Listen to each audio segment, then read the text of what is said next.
অহা 30 তাৰিখে আমি 23তম ওদালগুৰি জিলা দিৱস পালন কৰিবলৈ গৈ আছোঁ আৰু ইতিমধ্যে আমাৰ যোৱা পৰহি সকলো HODৰ লগত আৰু পলিটিকেল পাৰ্টি যিসকল আমাৰ নেতাসকল আছে তেখেতসকলৰ লগত আমাৰ মিটিং অলৰেডি হৈছে।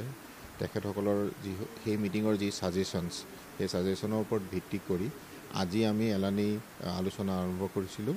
যিমানখিনি আমাৰ অৰাজনৈতিক দল সংগঠন সাংস্কৃতিক দল সংগঠন আছে সাহিত্য সভাৰ পৰা আদি কৰি তেখেতসকলৰ লগত আমি আজি আলোচনা কৰিছোঁ কেনেদৰে সুন্দৰভাৱে আমি অহা 30 তাৰিখে জিলা দিৱস পালন কৰিব পাৰোঁ আৰু আমি সুখী আৰু আমি উই আৰ কনফিডেণ্ট ডেট এইবাৰো আমি যোৱা বছৰৰ দৰে সুন্দৰভাৱে আমি উদযাপন কৰিব পাৰিম।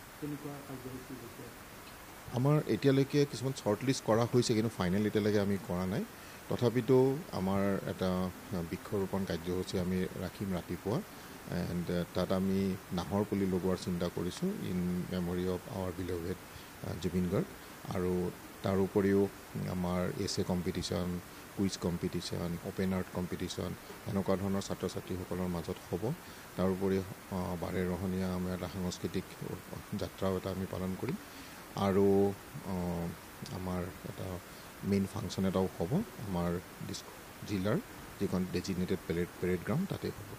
জিলাখনৰ বিভিন্ন জাতি জনগোষ্ঠীৰ আমি সকলো জাতি জনগোষ্ঠীক ইয়াত একত্ৰিত কৰি এইবোৰ চেষ্টা কৰি আছোঁ আৰু সেইবাবে আজি এই সভাখন পাতিছিলোঁ আৰু আমি আশা কৰিছোঁ সকলো জাতি জনগোষ্ঠীয়ে ইয়াত পাৰ্টিচিপেট কৰিব।